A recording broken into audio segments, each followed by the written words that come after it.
చాలా సింపుల్గా chicken masala stove వెలుగుతున్నాం, కడాయి పెట్టుకోండి. అందులో కొబ్బరి నూనె వేసుకోండి. ఇంట్లో ఆడిచ్చింది అయితే మరీ మంచిది. మీకు సరదా ఉంటే కొంచెం మంచి నూనె కూడా వేసుకోండి. ఇప్పుడు సన్నగా తరిగిన ఉల్లిపాయలని అందులో వేసి గోల్డెన్ బ్రౌన్ వచ్చే వరకు కలుపుకోండి. మరీ హైలో పెట్టుకోవద్దు, మాడిపోతాయి. ఉల్లిపాయలని తిప్పడమే కదా, అలా వీడియో కోసం అలా అలా అలా అలా అలా తిప్పి అలా ఎగరేసినా కూడా బాగానే ఉంటుంది. ఎస్, ఎందుకని అడగద్దు, అదో సరదా అంతే. ఇప్పుడు అందులో టమాటాలు వేసి వాటిని కూడా కలుపుకోండి.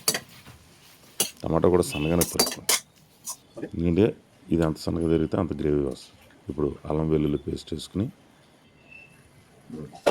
అది కలుపుకుని బాగా మగ్గి వరకు పెట్టుకుని అందులో ఒక 1/2 కేజీ చికెన్ వేసుకుని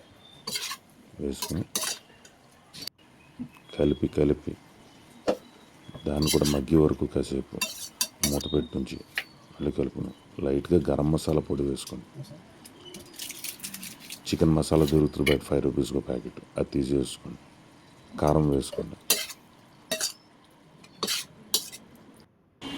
అందులో సన్నగా తరిగిన పచ్చిమిర్చి కూడా వేసుకోండి. ఇప్పుడు కలుపుకోండి చక్కగా. ఆఖరిని కొంచెం జీరా పౌడర్ కూడా వేసుకుంటే సరిపోతుంది. That's it. దాని మీద కొత్తిమీర చల్లుకుంటే నోరూరించే చికెన్ మసాలా అదిగో రెడీ అయిపోయింది. ఇది అన్నంలో కలుపుకుని తినండి, చపాతీలోకి తినండి, అద్భుతంగా ఉంటుంది.